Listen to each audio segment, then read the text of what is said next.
ha salido victoriosa en cada una de estas batallas. No se puede hablar de triunfo sin la experiencia del combate, de enfrentar la adversidad, de enfrentar las dificultades.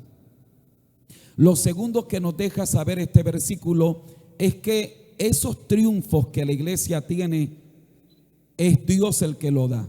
Dios es el que lleva a su iglesia a ser una iglesia triunfadora. De otra manera, la iglesia no podría ser una iglesia triunfadora. La iglesia sería una iglesia derrotada, sería una iglesia que queda a mitad de camino, pero lo que hace que la iglesia sea triunfante es la obra del Padre eterno. Amén. Tercero, que el triunfo de la iglesia del Señor es un triunfo sólido, ya que es un triunfo que está sobre el fundamento de Cristo. No solo es que el Padre hace que la iglesia sea triunfadora, sino que además la iglesia tiene en la persona de Jesucristo la garantía del triunfo. Es decir, no importa que nos enfrentemos mañana como iglesia, ya el triunfo está garantizado en la persona de Cristo. El hecho no solo de que Cristo esté en la iglesia, sino que nosotros estamos en Cristo, ya eso garantiza que la iglesia es una iglesia triunfante. ¿Cuántos alaban la gloria del Señor? Por eso dice el apóstol que somos más que vencedores. Bueno, ¿y qué hace que la iglesia sea más que vencedora? No solo es vencedora, es que además es más que vencedora. Cristo, por medio de Cristo nosotros triunfamos y la iglesia es triunfante. ¿Cuántos alaban la gloria del Señor? El Señor Jesucristo declaró aquella palabra muy poderosa cuando dijo que las puertas del Hades no prevalecerán contra la iglesia.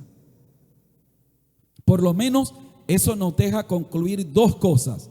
Número uno, que la iglesia se va a enfrentar a las puertas del Hades, a las puertas del infierno. ¿Qué significa la expresión puertas del infierno? Significa que todo el furor, que toda la adversidad, que toda la violencia de Satanás, de las fuerzas del mal, atacarán la iglesia. Eso significa. Lo segundo que podemos concluir de esa declaración del Señor Jesucristo es que no importa lo que se levante, no importa cómo el diablo se levante con la furia, con la ira, que haga lo que quiera hacer, simplemente la iglesia va a vencer, la iglesia va a triunfar, la iglesia saldrá victoriosa, a su nombre sea toda la gloria. Es una promesa que tenemos. ¿Cuántos son la iglesia? Levante la mano los que son la iglesia. Porque déjeme recordarle que la iglesia no son las cuatro paredes. La iglesia somos nosotros, las piedras vivas que construimos el edificio donde mora el Señor. ¿Cuántos alaban la gloria del Dios Todopoderoso? Así que nuestro triunfo es garantizado en la persona de Jesucristo. Ahora, para que ese triunfo, es decir, toda iglesia es triunfadora en potencia. Toda iglesia, si, o preciso mejor el término, toda congregación es triunfadora en potencia, porque ya la iglesia lo es. La iglesia, hablando del cuerpo de Cristo, sin ponerle nombres. Puede ser que dentro de la iglesia de Jesucristo hay una congregación que se llama Movimiento Misionero Mundial, hay otra que se llama, no sé, La Luz del Mundo, hay otra que se llama Soldado de Jesús. Es la iglesia. Luego hay diferentes congregaciones y las congregaciones tienen nombres que dan identidad, que reflejan una visión, que Dios ha entregado un concilio, etcétera. Pero cuando hablo de la iglesia del Señor Jesucristo, ya es triunfante, ya es victoriosa la iglesia. Luego, cuando inicia una congregación o cuando una congregación está avanzando, una congregación se está perfilando, ya es triunfante en potencia. Luego, puede ser que una congregación deje de existir, se desprograme, y de pronto alguien dice, pero pastor, no que era triunfante. Por eso utilizo el término es triunfadora en potencia. Es decir, tiene todo lo necesario para que triunfe. Si no triunfa esa iglesia, puede ser porque le falta algunas cualidades que hace que una congregación que es triunfadora en potencia pueda capitalizar, pueda hacer efectivo ese triunfo del Señor en su vida. ¿Me estoy haciendo entender? Nosotros como congregación dentro de toda la iglesia del Señor Jesucristo, es importante que revisemos si tenemos las cualidades que hacen de la iglesia o que le permiten a la congregación capitalizar ese triunfo que está asegurado en Cristo. ¿Cuáles son esas características? Cualidad número 1, una oración eficaz. La iglesia triunfante es una iglesia que se caracteriza por ser una iglesia de oración, pero que además su oración es una oración eficaz.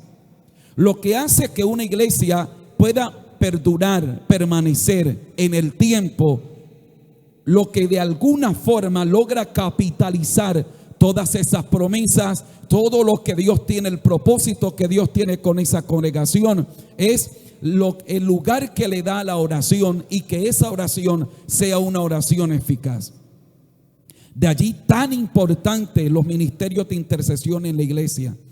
Y de allí tan importante esas hermanitas, esos hermanitos que vienen el martes, que vienen el sábado y ayunan, y que de repente usted no les ve el domingo predicando, usted no les ve el jueves predicando.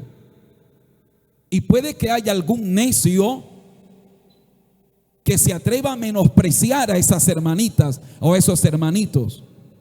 Puede que haya un necio que se atreva a mirar debajo del hombro a esas hermanitas.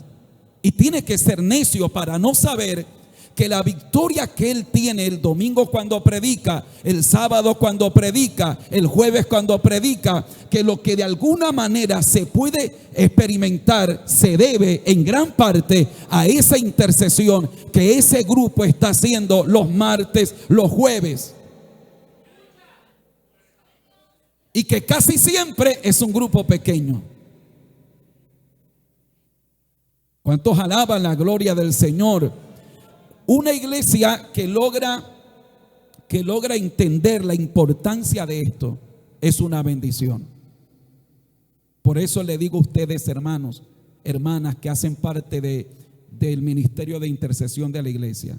Primero, uno quisiera que en un ayuno del martes hubiera la misma asistencia que hay el domingo, pero eso nunca va a pasar. Eso nunca va a suceder por obvias razones. Porque la gente trabaja, porque la gente labora, etc. Segundo, que no hace falta multitud para Dios moverse. Quien hizo que el Señor se detuviera cuando iba para la casa de Jairo no fue la multitud, fue una sola mujer que tocó el borde del manto del Señor y lo hizo con fe.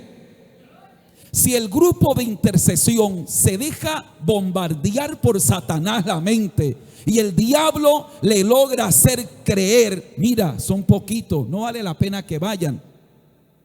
Si el diablo logra hacer creer eso al grupo de intercesión, apague y vámonos. Entienda que no hace falta multitud. Solo se necesita una mujer. Solo se necesita un joven. Solo se necesita un caballero que sea capaz de interceder, de orar, de tocar el borde del manto del Señor para provocar cosas poderosas y maravillosas. Aplauda fuerte al Rey de Reyes y Señor de Señores. Aleluya. A su nombre sea la gloria. Ahora, nuestro modelo para ver una iglesia triunfante es la iglesia que encontramos en Hechos de los Apóstoles, la iglesia primitiva. La iglesia primitiva es una iglesia que no era perfecta. O sea, es una iglesia en la que hay errores. Acabamos de estudiar la primera carta a los Corintios. La iglesia en Corinto hace parte de esa iglesia naciente. Y ya usted estudió conmigo todos los problemas que habían en esa iglesia. Así que la iglesia triunfante no es una iglesia perfecta. El día que usted llega a encontrar una iglesia perfecta, por favor no asista a esa iglesia, porque usted la va a dañar. Si usted entra, usted la daña. Así que usted no va a encontrar una iglesia perfecta en esta tierra. Pero por si alguna casualidad de la vida, algún día la llegas a encontrar, por amor a Dios no entres a esa iglesia, porque la dañas. No hay iglesia perfecta. Hay iglesias que tienen fortalezas y otras que tienen debilidad, o más bien hay iglesias que tienen fortalezas y debilidades. Ahora, lo que sí es que toda iglesia está llamada a vivir conforme a la palabra del Señor. Y cuando yo hablo de no haber iglesia perfecta, no estoy dando una licencia para que la iglesia peque. No, estoy reconociendo una realidad basada en el carácter que está en continua transformación de la gente que asiste a la iglesia. El carácter de absolutamente todos nosotros está en continua restauración, en proceso. Todavía no está completo. Si mi carácter ya fuera perfecto, hay esperanza de una iglesia perfecta. Si el carácter suyo ya fuera perfecto, pero no es así. Estamos siendo procesados por el Señor. Así que no hay iglesia perfecta en el sentido que habrán dificultades, que habrán situaciones, habrán detalles. Pero toda iglesia está llamada a vivir en santidad. La iglesia del Señor, todas las congregaciones están llamadas a vivir en pureza, a vivir para Dios. Están llamados o estamos llamados a perfeccionar la santidad en el temor a Dios. ¿Cuántos alaban la gloria del Señor? Cuando encontramos la iglesia o estudiamos la iglesia primitiva, encontramos que es una iglesia lejos de ser perfecta, pero es una iglesia triunfadora. Es una iglesia triunfante. Es la iglesia que se encargó no solo de sobrevivir a la persecución fuerte que tuvo la iglesia naciente, sino de además esparcirse por todo el mundo, lograr alcanzar el mundo conocido de su época con la predicación del evangelio. Por favor, mire Hechos capítulo 4 para ver un ejemplo de la oración eficaz que tenía esta gente. Hechos 4:31. Lean en voz alta el versículo 31, por favor.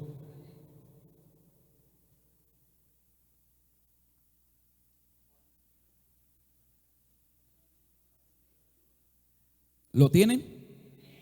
Hechos 4:31, lea conmigo en voz alta. Dice: cuando hubieron orado, el lugar en que estaban congregados tembló y todos fueron llenos del Espíritu Santo y hablaban con denuedo la palabra de Dios. Esta era gente que cuando oraba, el lugar donde estaba temblaba, hermano. O sea, esta no era una iglesia con una oración ritualista, con una oración religiosa. No, esta era una iglesia que cuando oraba algo pasaba. Cuando ellos oraban algo sucedía. Y Santiago dice: ustedes piden y no reciben porque piden mal, porque ustedes piden para sus deleites, para sus pasiones. Y el Señor Jesucristo dice que si nosotros pedimos conforme a la voluntad de Dios y además lo hacemos con fe y no dudamos, lo que nosotros pidamos va a ser recibido con la ayuda, por la obra del Señor Jesucristo. Así que la iglesia triunfante es una iglesia que entiende la oración como su arma poderosa y más que un arma, como el medio de comunicación, de intimidad con su Creador. Pero que su oración es tan eficaz o eficiente que ocurren terremotos espirituales, si me permite hacer la aplicación, que cuando oran realmente ocurren cosas poderosas. Que la oración no se basa simplemente en un ejercicio religioso, en un ejercicio piadoso que se practica para de alguna manera mantener la costumbre. No, es una expresión real, verdadera de un cuerpo vivo que es la iglesia, y que cuando clama y ora suceden cosas poderosas. Iglesia, necesitamos mantener esa oración eficaz para que cuando oremos realmente ocurran cosas poderosas, ya que todo lo que hacemos como iglesia camina en base a la oración. Grupo de intercesión, ministerio de intercesión, no bajemos la guardia, mantengan en alto la guardia. Usted que no viene el martes, si usted podría venir el martes a ayunar, usted que no viene el sábado a ayunar y usted podría venir el sábado a ayunar, póngase en las manos del Señor y métase a buscar a Dios de todo corazón, y vamos a subir esa oración como iglesia eficaz, eficiente, para que el Señor obre de manera poderosa en nuestras vidas. Creo que este es un llamado de Dios para todos nosotros, para ustedes, para mí, que podamos fortalecer una oración eficaz, ya que es la primera cualidad que caracteriza a una iglesia triunfante. Segunda cualidad, reconocen la importancia de la persona y de la obra del Espíritu Santo. Esto, hermano, es algo que no se puede disociar, no se puede separar de una iglesia triunfante.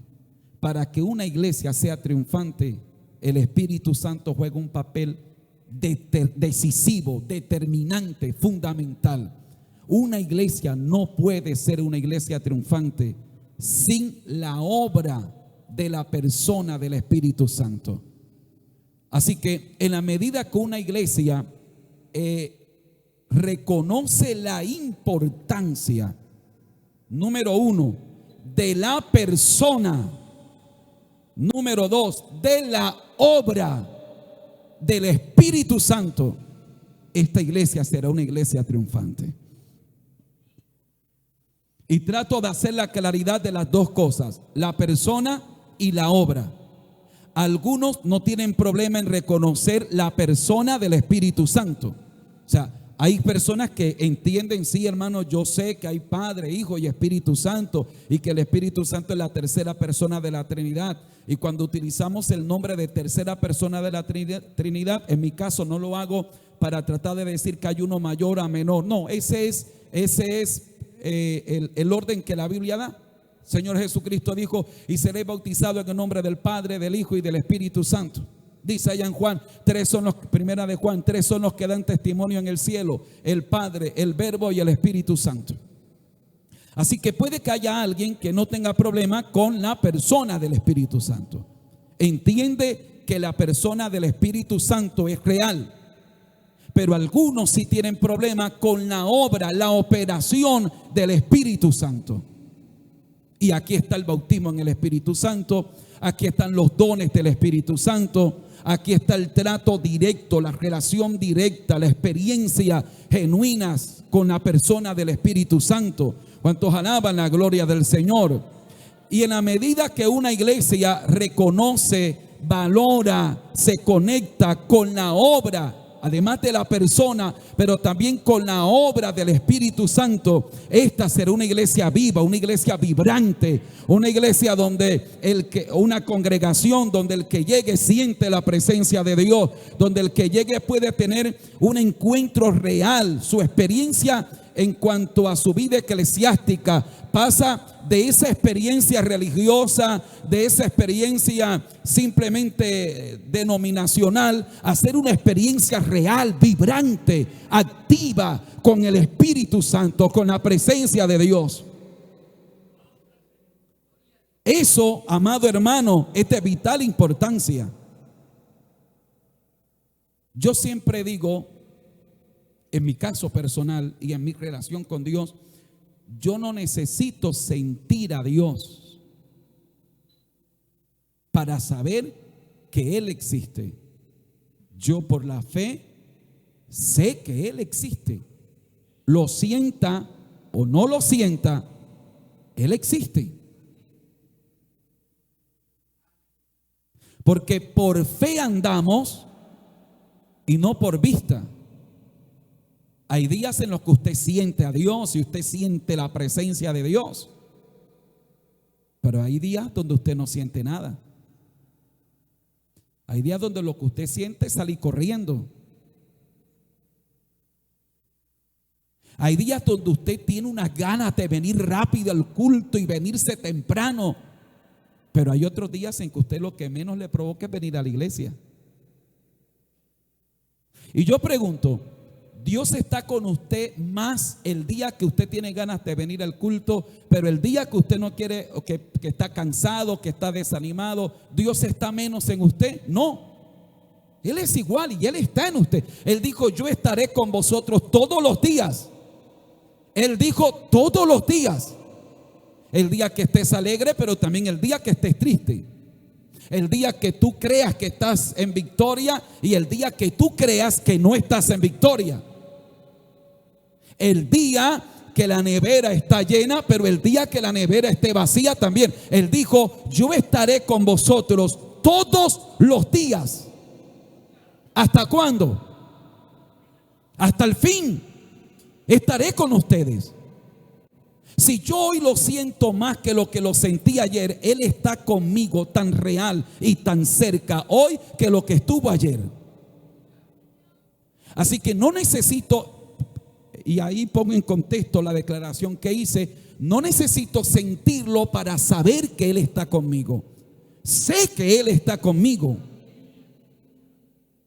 Luego, sin embargo, Dios es tan hermoso, es tan misericordioso, es tan bello Él, que aunque yo no lo merezco, Él me deja sentir su presencia. Él se manifiesta, Él se glorifica, Él hace notorio su poder. Lo hace cuando me arrodillo solo a orar y estoy allí, siento la presencia y siento la unción y siento al Espíritu Santo y viene ese poder de Dios sobre mi vida y sé que algo sobrenatural está sobre mí. Dios no necesita hacerlo, pero Él en su gran amor y misericordia lo hace. Y sentimos al Espíritu de Dios comunicándonos la vida de Dios. Y el Espíritu de Dios allí cuando viene con nosotros y vienen lenguas de fuego y hay danzas y hay ese poder y esas experiencias gloriosas del Espíritu Santo en nuestra vida, esas manifestaciones de poder del Espíritu Santo en nuestra vida. Eso, amado hermano, amada hermana, hace que nuestra experiencia cristiana sea vibrante, sea activa, sea vivificadora. ¿Cuántos alaban la gloria del Señor? Repito, si no hubiera nada de eso, somos cristianos y amamos a Dios. Pero Dios en su gran amor y misericordia nos permite experimentar su presencia, su gloria y su poder. Alguien aplauda fuerte al Rey de Reyes y Señor de Señores. Aleluya. De tal forma, acompáñame al capítulo 5, verso 32, que cuando una iglesia, una congregación reconoce la importancia de la persona del Espíritu Santo, esa persona será obediente al Espíritu Santo y al Señor. Si usted observa en el capítulo 5 de Hechos de los Apóstoles, el versículo 32 dice así: y nosotros somos testigos suyos de estas cosas. Y también ¿quién? El Espíritu Santo, el cual ha dado Dios a quienes, a los que le obedecen. La iglesia primitiva entendió esto. La iglesia primitiva entendió que en la obediencia a Dios y a la persona del Espíritu Santo estaba la victoria, estaba garantizado sus triunfos y logros. En la medida que nosotros podamos obedecer a la persona del Espíritu Santo, estamos reconociendo su importancia. Porque de repente alguien puede jactarse de tener una teología muy profunda con relación a la neumatología, la persona del Espíritu Santo, pero ¿de qué nos sirve tener teoría si en la práctica no le obedecemos a Él? ¿Y cómo le obedecemos si no le reconocemos como una persona activa en el ministerio para la iglesia? Es que la obediencia al Espíritu Santo es la evidencia principal que yo le reconozco como una persona. ¿Me estoy haciendo entender? ¿Cómo paso de la teoría a la práctica en cuanto a la doctrina de la persona del Espíritu Santo? En mi obediencia a Él.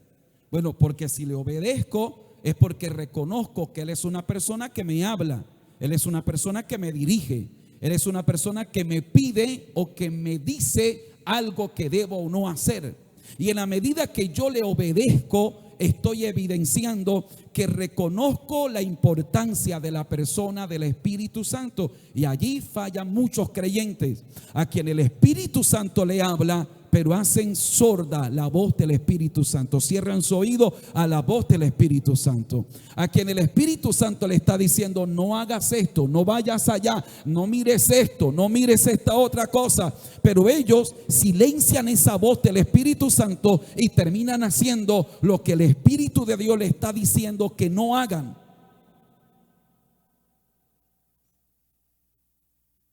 El problema es que el Espíritu Santo es la persona encargada en este tiempo de gracia o en esta dispensación de la iglesia para ayudar a la iglesia. Y es la persona del Espíritu Santo quien tiene la misión de llevar al creyente, de llevarlo hasta la venida del Señor y presentarla a Cristo como una novia sin mancha. Es la persona del Espíritu Santo la que desarrolla ese ministerio como paráclito o paracleto divino. Esa palabra parácleto les he dicho en repetidas ocasiones que es la que se traduce en nuestras versiones en español como consolador. Pero esa palabra tiene un significado más profundo. Esa palabra parácleto significa además abogado, mediador, intercesor, consolador.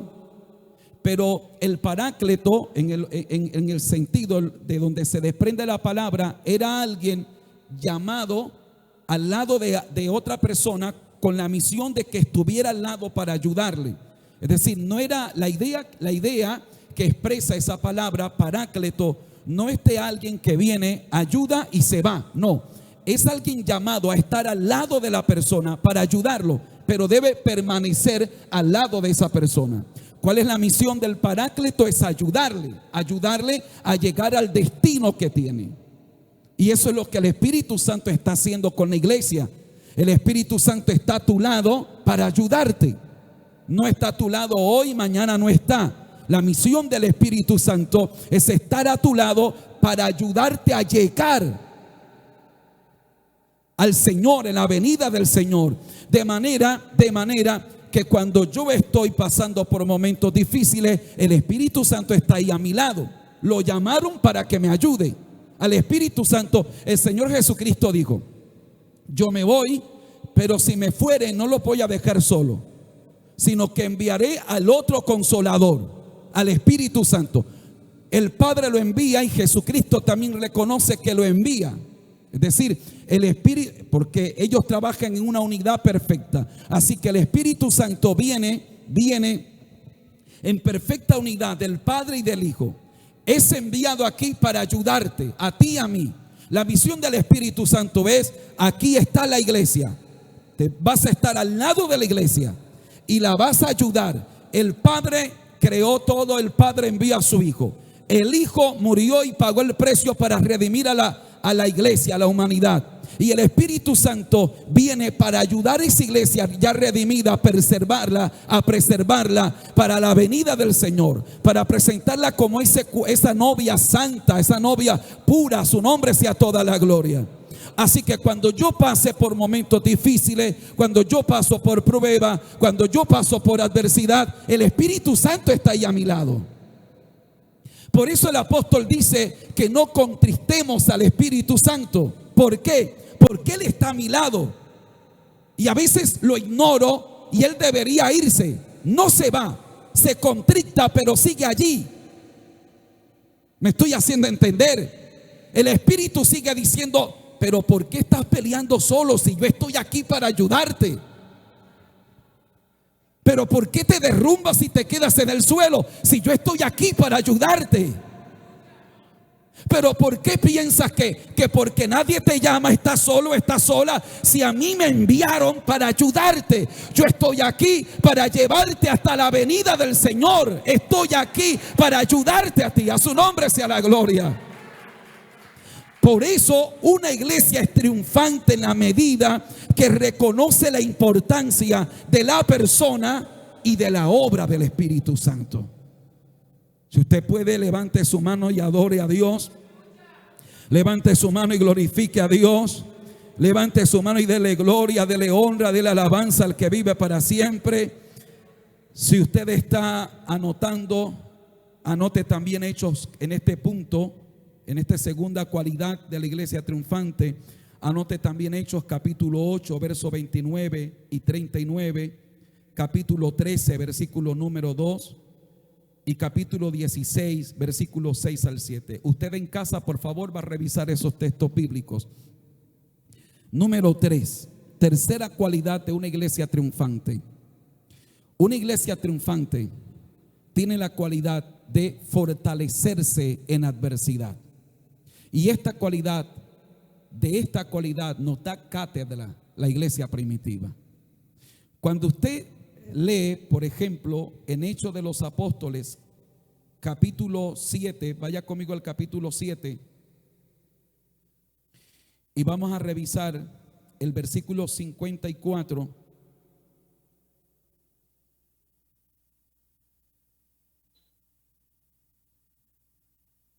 Encontramos un ejemplo de alguien que encarnaba la gallardía, la tenacidad, el coraje que tenían los cristianos de la iglesia primitiva. Si usted observa el versículo 54, dice: oyendo estas cosas, se enfurecían en sus corazones y crujían los dientes contra él. ¿Contra quién? Contra Esteban. Quiero que observe el panorama de un hombre que está solo, humanamente hablando, y que hay toda una turba endemoniada que en su cara, en su rostro se podían ver, hermano, los poseídos que estaban de demonios. Crujían los dientes literalmente de la rabia. Hermano, cuando alguien cruje los dientes de la rabia, usted entiende que está ahí con el primo o el tío de Chucky. Ese cliente está agarrado por el diablo bien duro. Estos crujían los dientes de la rabia. Verso 55. Pero Esteban, lleno del Espíritu, aleluya, hermano. Mira, el diablo puede crujir los dientes que quiera, pero cuando tú estás lleno del Espíritu Santo, el diablo te puede amenazar lo que te quiera amenazar, pero cuando tú estás llena del Espíritu Santo, querido hermano, el diablo puede, hermano, crujir los dientes. El diablo puede brincar, puede saltar, se te puede levantar el brujo, te puede amenazar la bruja piojosa que vive en la esquina de tu casa. Se puede levantar quien quiera levantarse, pero cuando tú estás lleno del Espíritu Santo, no te amedrantan. Cuando estás lleno del Espíritu Santo, no te hacen temblar a ti. Cuando estás lleno del Espíritu Santo, no te hacen, hermano, no te hacen mirar atrás. Y aquí hay un Esteban que está solo, pero lleno del Espíritu Santo. Oh, gloria a Dios. ¿Cuántos alaban la gloria del Señor? Pero Esteban, lleno del Espíritu Santo, puesto los ojos en las piedras que le tiraban, ¿verdad? Puesto los ojos en los dientes de los que lo querían matar, ¿verdad? No, él no estaba viendo eso. ¿Qué estaba viendo? Dice: puesto los ojos en el cielo, vio la gloria de Dios y a Jesús que estaba a la diestra de Dios, y dijo: he aquí veo los cielos abiertos y al Hijo del Hombre que está a la diestra de Dios. Entonces ellos, dando grandes voces, se taparon los oídos y arremetieron a una contra él, y echándole fuera de la ciudad le apedrearon. Y los testigos pusieron sus ropas a los pies de un joven que se llamaba, ¿cómo? Quien después se convierte en Pablo.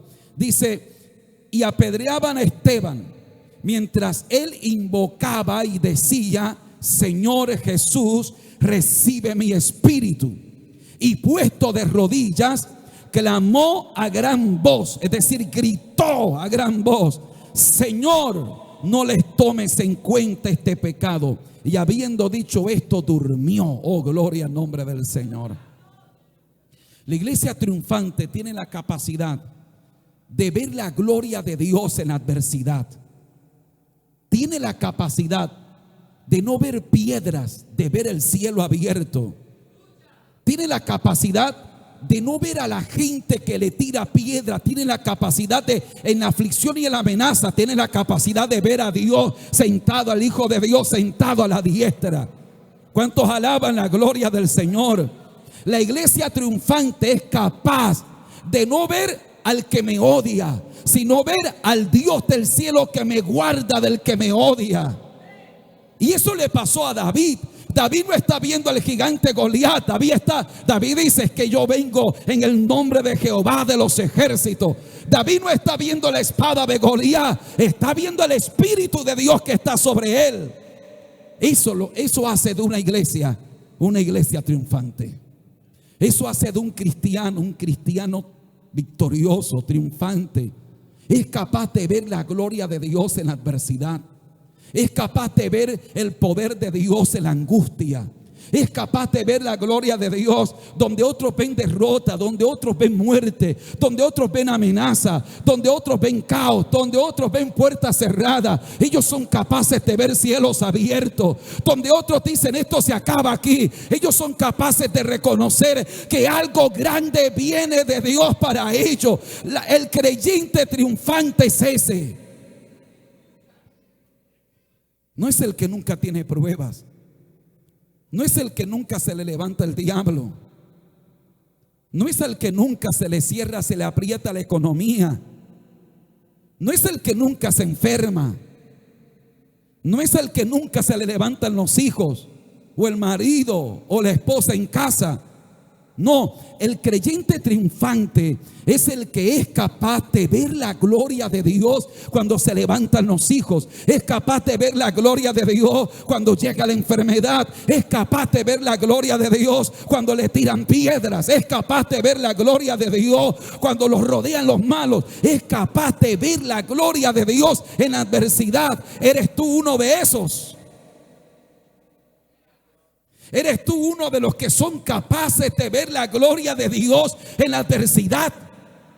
Que son capaces de decir, Dios me va a dar la victoria cuando ves cómo te cierran las puertas en la cara. Eres capaz de decir, veo la gloria de Dios cuando ves cómo te olvidan, cómo te abandonan.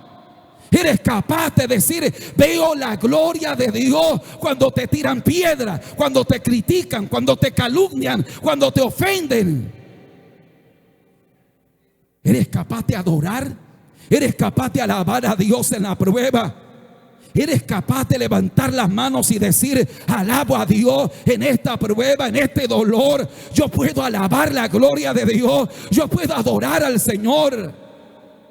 Esa es la iglesia triunfante, la iglesia que triunfa. A su nombre sea toda la gloria en esta preciosa hora. Aleluya. Y si usted observa en el capítulo 8, versículo 1, dice, y Saulo consentía en su muerte. En aquel día hubo una gran persecución contra la iglesia que estaba en Jerusalén, y todos fueron esparcidos por las tierras de Judea y Samaria, salvo los apóstoles. Y hombres piadosos llevaron a enterrar a Esteban e hicieron gran llanto sobre él.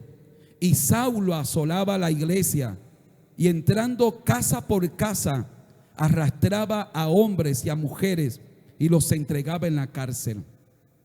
Pero el verso 4 dice, pero los que fueron esparcidos iban por todas partes anunciando el evangelio. ¿Cuántos alaban la gloria del Señor? Es decir, esta persecución logró que ellos fueran esparcidos, porque Saulo de Tarso los entraba casa por casa buscando ahí aquí algún cristiano y los agarraban, los arrastraban a la cárcel. ¿Qué hicieron ellos? Empezaron a salir, a huir de Jerusalén, a irse, pero donde quiera que iban predicando el evangelio. El diablo, cuando el diablo vio que la mayoría de los cristianos salieron de Jerusalén, dijo, acabé con esta plaga, acabé con la iglesia. Cuando de repente llegaría algún demonio a decirle al diablo, diablo, señor, diablo, le tengo una mala noticia. ¿Cuál es la noticia? Esos cristianos que estaban aquí en Jerusalén y se fueron para Samaria, ahora están predicando en Samaria.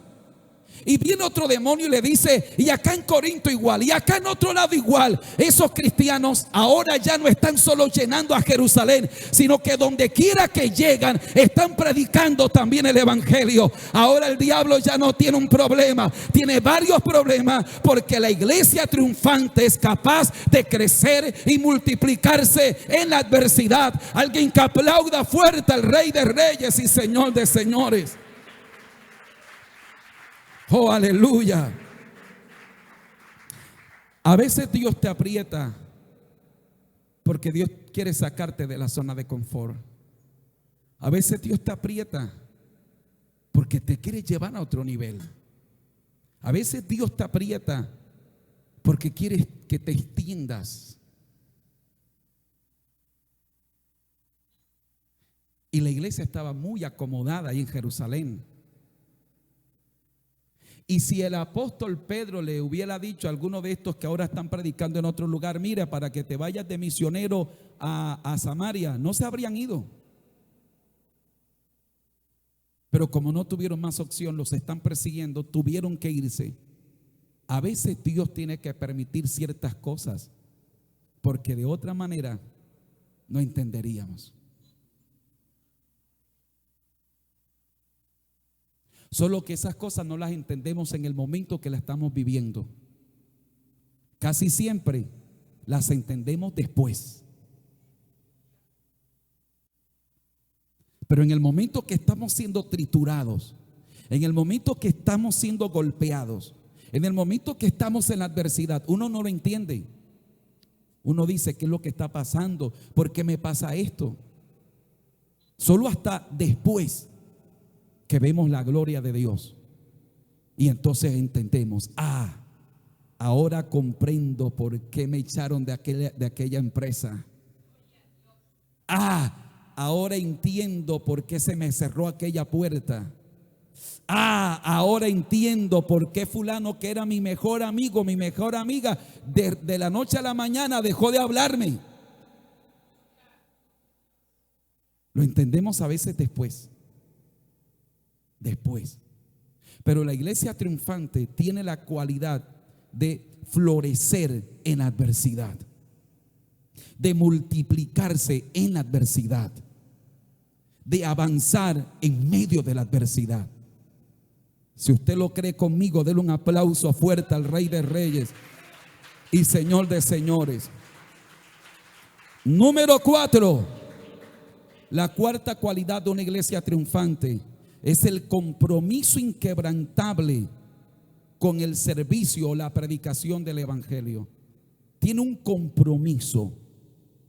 Es un compromiso que ha adquirido con el servicio a Dios, con la predicación del evangelio.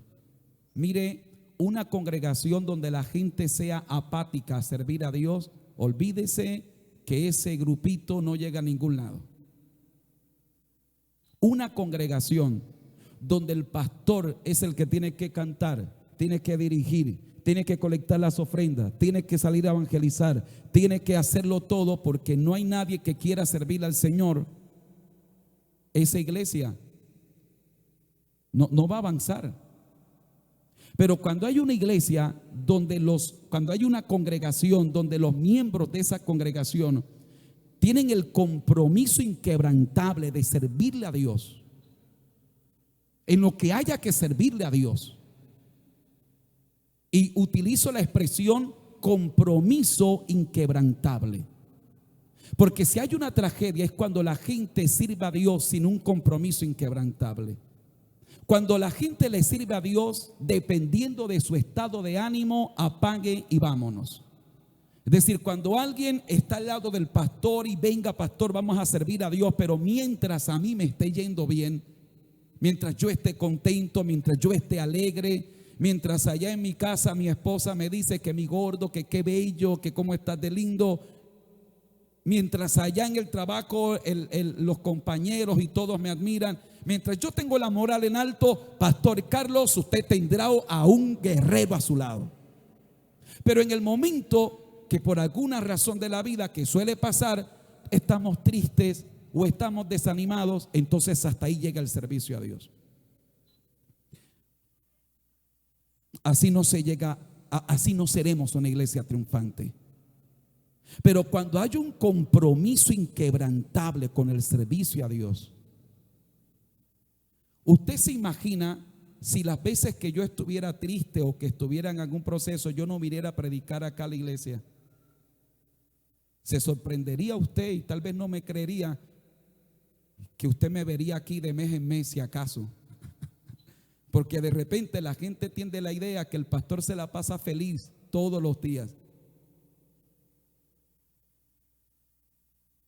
No es así, hermano. El pastor briga con muchas cargas emocionales.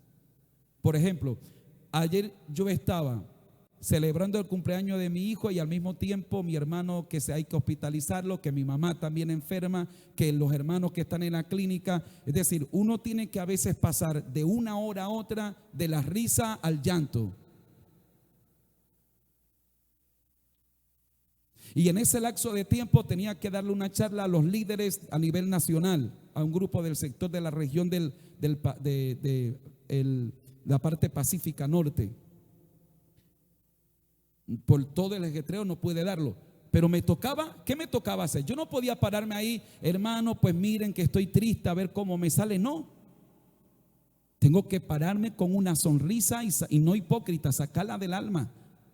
Porque mi compromiso con el servicio a Dios es inquebrantable. Es decir, yo no le sirvo a Dios si estoy alegre o si tengo hambre. No, yo le sirvo a Dios, pase lo que pase, venga lo que venga. Le sirvo a Dios. Mi compromiso de servirle a Dios es inquebrantable. Haya frío o haya calor, me apoyen o no me apoyen, me aplaudan o no me aplaudan, esté triste o alegre, tengo un compromiso inquebrantable de servirle al Señor. Nuestro compromiso al servicio a Dios debe ser inquebrantable. Eso hace de una iglesia triunfante. Y cuando yo miro a esta iglesia nos da un ejemplo hermoso de esto. Por ejemplo, los versículos del 4 al 6 de Hechos capítulo 8 nos muestran eso. Cómo a pesar de la persecución son esparcidos y ellos empiezan a predicar el evangelio donde quiera que van. Es decir, ellos están comprometidos a predicar el evangelio. Pero otro ejemplo que me parece hermoso lo encontramos en el capítulo 5 de Hechos, versículo 28. Hechos 5, 28, ¿lo tienen? Diciendo, esto le dicen a Pedro,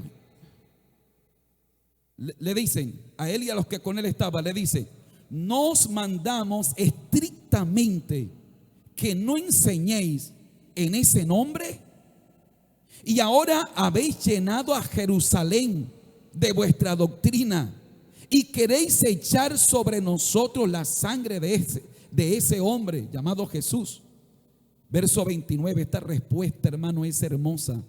Respondiendo Pedro y los apóstoles dijeron, ¿qué dijeron? Es necesario obedecer a Dios antes que a los hombres. Es decir, sí, ustedes me dijeron que no predicaran. Es más, me amenazaron que si yo predico me metían a la cárcel. Pero aún así, es necesario obedecer a Dios antes que a los hombres. Es decir, mi compromiso con servir a Dios es inquebrantable. No importa la amenaza que haya, no importa el peligro que represente, yo tengo un compromiso inquebrantable de servirle a Dios. ¿Alguien tiene ese compromiso? Colóquese de pie y grite un gloria a Dios. Si usted tiene ese compromiso, usted dice: pastor, yo le voy a servir a Dios y mi servicio a Dios es inquebrantable. Vamos, levante su mano y dígale: Señor, aquí estoy para servirte y mi compromiso es inquebrantable. Oh, gloria a Dios. Una iglesia comprometida con el servicio a Dios es una iglesia triunfante, hermano. Es una iglesia que avanza. Es una iglesia que puede seguir adelante. Hay una última cualidad que el tiempo no me dio para hablarla. Podríamos hablar de otras cualidades, como por ejemplo la unidad, no menos importante. La unidad que permite que la iglesia se mantenga en la búsqueda de Dios, perseverando al Señor cuando hay peligro. Cuando vamos a Hechos capítulo 12, verso 5, ese momento cuando Herodes tiene a Pedro y lo piensa matar, pero dice la Biblia que la iglesia hacía oración sin cesar, oración a Dios por Pedro. Es decir, la iglesia se une y rodean al apóstol Pedro, rodean al pastor, dicen vamos a orar por él para que el diablo no lo destruya. Cuando la iglesia se une a orar por los que están enfermos, cuando la iglesia se une a orar por los que están desanimados, cuando en vez de criticar, cuando en vez de decir pero es hermano, no, cuando rodeamos a nuestros soldados heridos en batalla, cuando rodeamos a nuestros valientes que están desanimados, que no están viniendo a la iglesia, cuando en vez de pisar al caído, lo que hacemos es nos unimos para ayudarlo, la iglesia es invencible, la iglesia es impenetrable, la iglesia puede avanzar, la iglesia puede desarrollarse para la gloria de Dios. Una iglesia triunfante, oh aleluya. Y yo creo que la iglesia del Movimiento Misionero Mundial de 7 de abril es una iglesia triunfante. ¿Lo crees conmigo? Lo creo de verdad. Esta no es una iglesia perfecta. Esta no es una iglesia sin errores. La gente se podría decepcionar si espera de esta iglesia una iglesia perfecta. No, estamos lejos de serlo. Hay otras iglesias mucho mejor que nosotros, que tienen cosas mejor organizadas que nosotros. Pero esta es una iglesia que triunfa, que pelea batallas. Esta es una iglesia que ha sobrevivido y va a sobrevivir. Esta es una iglesia que ha enfrentado situaciones duras y adversas y tendrá que enfrentar a otras situaciones. Pero como Dios nos ha dado la victoria ayer, nos la dará hoy y nos la dará mañana. Es una iglesia triunfante. Levanta tus manos. Gracias, Padre, gracias te doy, Señor. Gracias por esta hermosa oportunidad. Gracias por regalarnos el privilegio de estar en tu casa. Gracias por permitirnos estar en este lugar. Y gracias por todos los recursos que tú nos das como iglesia para ser una iglesia que triunfa en la adversidad. Una iglesia que se mantiene en el dolor, en la prueba. Una iglesia que se mantiene a pesar de todas las situaciones adversas que puede atravesar. Señor, gracias por tu gran amor y por tu misericordia. Tú eres un creyente triunfante, querido hermano. Tú eres una creyente triunfante, querida hermana. Yo no sé por dónde estés atravesando. Yo no sé si te están tirando piedras en casa. Tal vez tu esposo te está tirando piedras. Tal vez tus hijos te estén tirando piedras. Tal vez en la empresa te estén tirando piedras. Pero tú puedes ver la gloria de Dios. Tú puedes ver los cielos abiertos. Aunque te tiren piedra, aunque haya ataque, aunque haya adversidad,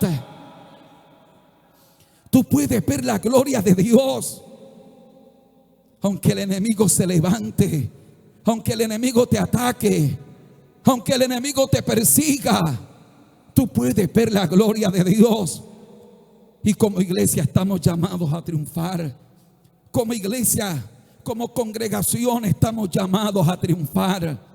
Estamos llamados a seguir adelante sin importar lo que venga, sin importar lo que suceda, sin importar lo que ocurra, sin importar nada de eso. Estamos llamados a avanzar. Señor, gracias te doy. Te pido que esta tu palabra la confirmes en el corazón de cada uno de mis hermanos, de los que nos están viendo a través de Visión Triunfante en casa, Señor. Que esta palabra la confirmes también en los corazones de ellos. Padre, en el nombre de Jesús de Nazaret, y ayúdanos a ser la iglesia triunfante que tú esperas que seamos. Amén, Señor, y amén. ¿Cuántos dan la gloria al Señor en esta preciosa hora? Dele fuerte ese aplauso al Rey de Reyes y Señor de Señores. Oh, aleluya. Gloria a Dios. Quiero despedir a la audiencia de Visión Triunfante y agradecerles con todo mi corazón por habernos acompañado en la transmisión de nuestro culto de enseñanza. Cualidades de una iglesia triunfante ha sido nuestro título para el mensaje de hoy. Te animo a, si no lo escuchaste desde el principio, que lo hagas y seas edificado y bendecido por Dios a través de esta palabra. Dios te bendiga de manera muy especial.